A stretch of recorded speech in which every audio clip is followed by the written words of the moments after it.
everyone, and welcome once again to another exciting Festivelle Boss Lady chat with me, Shruti. For those of you who don't know who I am, I'm anyway really upset, but we'll deal with that later. I happen to be one of the co-founders of Festivelle, an online community that is currently working at creating content, events, and conversations around women. I hope you're following us. We are on Instagram, on Twitter, and on Facebook, obviously, which is how you're watching me right now. And now to tell you why I'm here, we're going to be chatting with a very interesting lady who's obviously a boss. And she's mostly hiding behind cameras on some really big sets. She happens to be an extremely talented photographer. And we've managed to drag her in front of the camera, specially for us. I don't want to tell you what she's been up to. I think we'll just hand that over to her. So please join me in welcoming the absolutely demented Ishika Motwane. Thank you for having me. So firstly, why the black robes, Ishika? Huh? I think it's a little threatening. Okay, I'm going to be nice. I know you're not used to ever sitting in front of a camera, but tell me one thing, are you at ease? You're fine? You're not wondering if the focus is right? No, I'm not looking there. I don't know if the lighting is okay. Do you think the lighting is fine? I don't look. I will not look, and I'm sure. Are you camera shy? Extremely. Is that how you landed up behind the camera? I think so. Okay, very good. But smart, no? No, but very smart. I think it was one of the smartest things that actually happened. Okay. Not by plan, not by passion, and I think I totally just... It was by accident. Accident. You were standing in front of a camera. Please, आप पागल है क्या? Camera के पीछे जाइए. आप रास्ते में निकल जाओ. So now that you're here and you've done so much work, how about quickly telling all our guests where all could they have seen your remarkable works of art? So, so the first feature that I worked on was Devdas. Then it was Veer Zara and Vidyashji, and then there was The Forest and Tararampam and Slumdog Millionaire and Wake Up Sid, and that's where we met. Yay! And then there was Udan, West is West, Best Exotic Marigold Hotel, Lutera. Wow, the list just goes on and on and on. And here's the thing. So her first film as a photographer was Devdas, and her husband, who's now a very well-renowned director, naam to suna hoga, Vikramaditya Motwane, was one of the ADs. Was that right? He was associate on the film. But that was not his first film. That was not his first film. His was Hamdil. Hamdil Le Chuke. Okay, yeah. Okay. So you've obviously started working with your husband from a really, really long time ago. By default. By default, much like most things that happen in your life. Other than that, you've also done a spate of web series that people may have seen. Yeah, so a lot of the TV shows, actually not a lot, just two. Web series. Web? Okay, I'm saying TV. Digital content. Stop mixing it up. Now these terms are very like sanctimonious. You're not supposed to use them interchangeably. I know. So Sacred Games was one. Again worked with a husband. Yeah, and Ghoul was another. Again worked with a husband. As but producer. It was offset, yeah. And now hopefully a lot more will open up. Okay, so lovely. Looking forward to that. So we're going to be talking about that. For now, those of you who just come in, please remember to like, share and comment on the video. And any of you aspiring photographers out there, please feel free to post in our comments and ask us any questions. We're going to try and get Ishika to answer them. But for now, talking about the fact that I purposely brought up the fact that you and Vic have worked together. What is that like? How is it working with a spouse? Not many people speak of it very favorably. Yeah. So my husband refuses to work with me. He's just flatly said, we'll just stay married. So choose your path. I just want to ask, what is it like working with your husband? So luckily, we actually get on really well, and I think it started with the fact that he's a filmmaker, he's a writer director, and I'm shooting stills on set. I am the head of my own department, so I just walk around. Very smart, smartest thing. So I walk around, I do my own thing. There's some things I can go up to him and collaborate about, and there's some things that I can take my own decision about it, or something, But if it's actually for the scene and it's not my job, I cannot resist sometimes and give my opinion also. And the good thing is that most of the times he's open to a lot of stuff until there's some real heavy stuff going down, and then finally he's like, but I didn't ask you. And I'm like, but I have to tell you. I'm like, that's your Why do you decision. have to tell him? Here's my question. I have to, because my opinion matters. To you? Why does it matter to him? Because I think it's... Does he also tell you how to take photos? Maybe. Don't lie. Maybe. Or we discuss about it. Yeah, he's not on my set most of the times. But you happen to be on his set a fair amount. I happen to be on set. And when there are disagreements at all, does that ever go back home with you all? Or do you all know how to separate your work and your home life? I would imagine it being really hard, but... Yeah. So that's what I was talking about. I was talking to somebody about it, and I said when I work on another set, I can go home or go back to the hotel or whatever it is, and unwind in my own time, do my thing, upload the images, color correct, blah blah blah, and it's all there. But for the first two features of his, because they were just, the first one was just the fact that it was just getting a feature to be done. So there was crazy stuff that we would do. We would, you'd come back home and the film would come back home with you. So there's a lot of that happens, and but he'd do his own thing. He'd do his short breakdown. We discuss a couple of things. If he's upset about something, he'll talk about it, or if he's happy, he'll discuss it. But most of the times, it's still with you. You're still living. So it does overlap. Then. Yeah. So it does overlap. The film is you're living it throughout. But luckily, we don't get into an argument about work because I think we're both not in conflict with each other work-wise. True. Two completely different departments. Again, unless it's something like, you shouldn't have said that to me. It's one of those childish things. Then those things go back home, and then you sort it out, and then you figure out next day, new day. Okay. For those of you who've just come in, I'm chatting with photographer Ishika Motwane, who's one of our Festivelle boss ladies. We're discussing her career working with her husband, and of course now moving on to the next topic, which is always the most interesting and most conflicting, which is kids.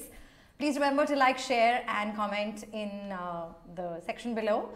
Tell me, working post Akira, what was that like? How was it going back to work after becoming a mother? Because you need to be on a set pretty much the whole time. Vic, if you both are working on the same project, both of you are working together on a set the whole time. How do you handle the fact that, weirdly enough, I know that the entire responsibility of who's going to look after the kids comes down to the mother. Yeah. And all mums will say this. Yeah. So there's no two ways that. about that. How have you guys been able to sort of figure that out? I think, so she was about... Did you find it hard firstly? Was it difficult? The going back on set, no. Because it was like, woo, just getting away. Yeah. Getting away from kids' schedules. And it was, and it was, I mean, poor thing, she was 3-4 months, and it wasn't about her, but it was just that the nursing, the fact that, and also you're used to doing that. You're used to doing that, and at 38 when you have a child, and suddenly you're just nursing. And I did that for 2 years. But so I was traveling with, I mean, I think my poor driver, he's, subjected to so much, but I was traveling with the breast pump. I was pumping in the office. I was pumping in the shoot. I was pumping in the car. I was pumping. It was just all over, but it was. I hope it wasn't all over. But it was just like, luckily family support. My mom, my mom-in-law, my father-in-law, my, your sister, just everyone sort of comes in. Everyone it's amazing how well. Holds forward. And she was a parcel, she was a breeze. She just wanted her dudu and everything. So. And she clearly had lots of that.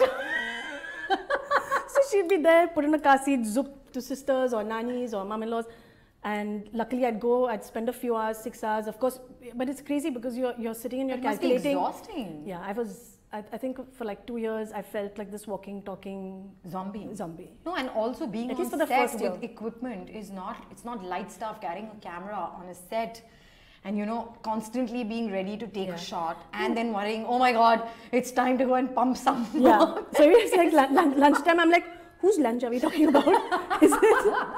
Is it this or that? And then make sure there, and then you're carrying bloody freezer bags because you can't have it there, and there's another hour before you get home. But it's amazing that you managed to do it so diligently, because so many moms just can't keep up with the pressure of having to nurse their kids and have a job that is 9 to 5. Yeah. It's not easy at all. I remember my sister saying, it's gold.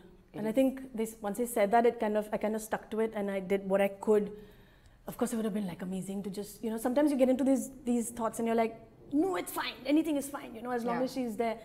But now that, you passed that also, you passed that 6-month age, and I had an amazing, I think, not powerful, but just like feeling so good about myself was, I had to do these publicity stills for Viceroy House, and they wanted me to come to Jodhpur, and I said, boss, I'm nursing every 2 hours. I don't know how I'm going to do this. but they were wonderful to put me up in the hotel that they were shooting in. My mum said, you know what, let's do this, I'll come. Wow. And she took over. Lots of bottles of milk were frozen for a good 2 months before, you know, 4 o'clock in the morning, nursing, pumping, all that was happening.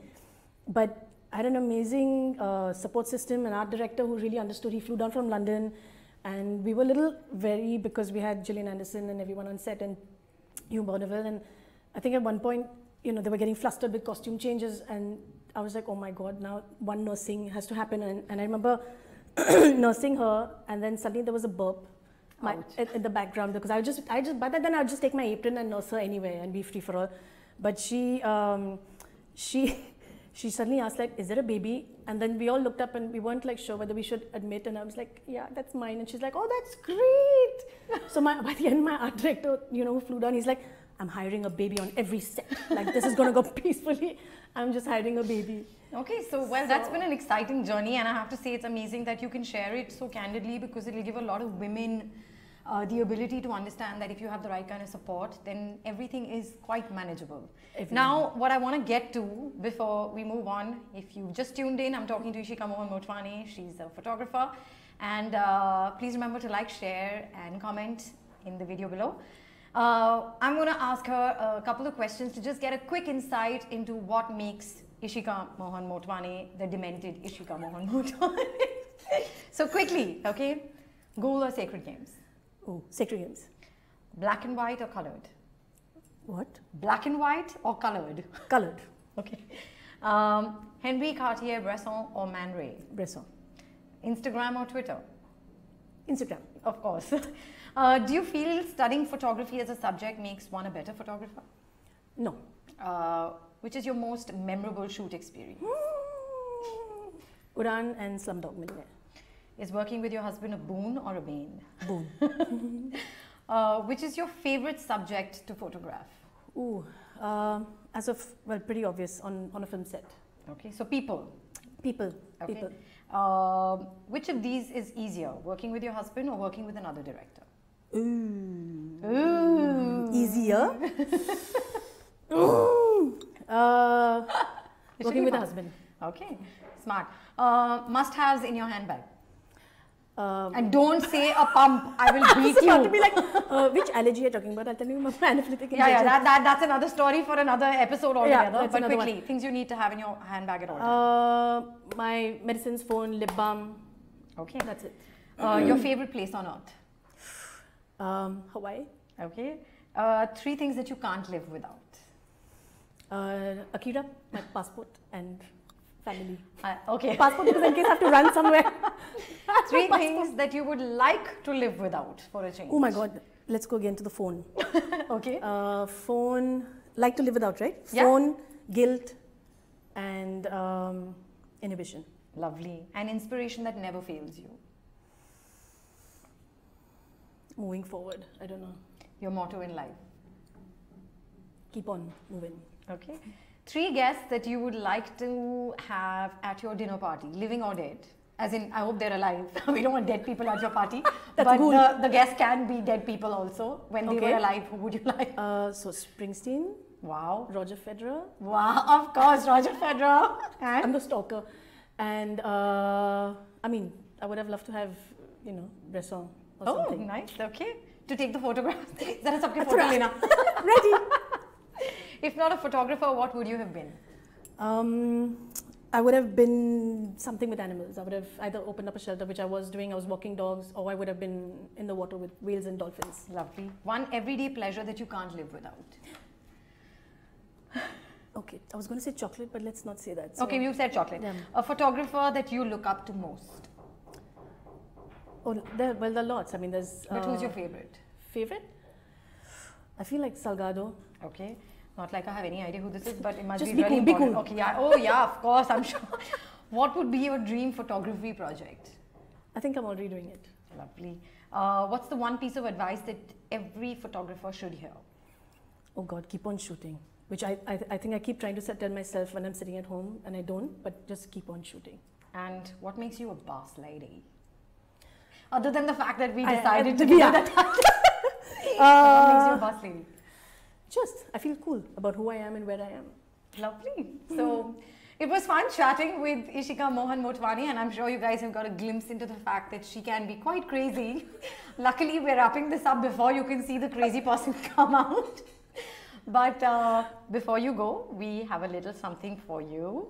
So I would like to give you that. We have a lovely goodie from Longchamp. Yeah, Longchamp.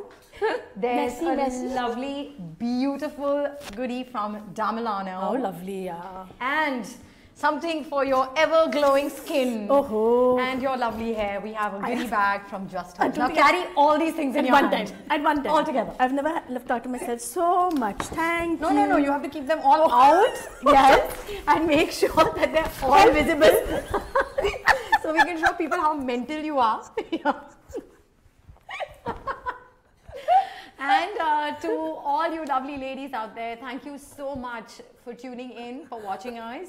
And do remember to follow us on Instagram, on Twitter, on Facebook.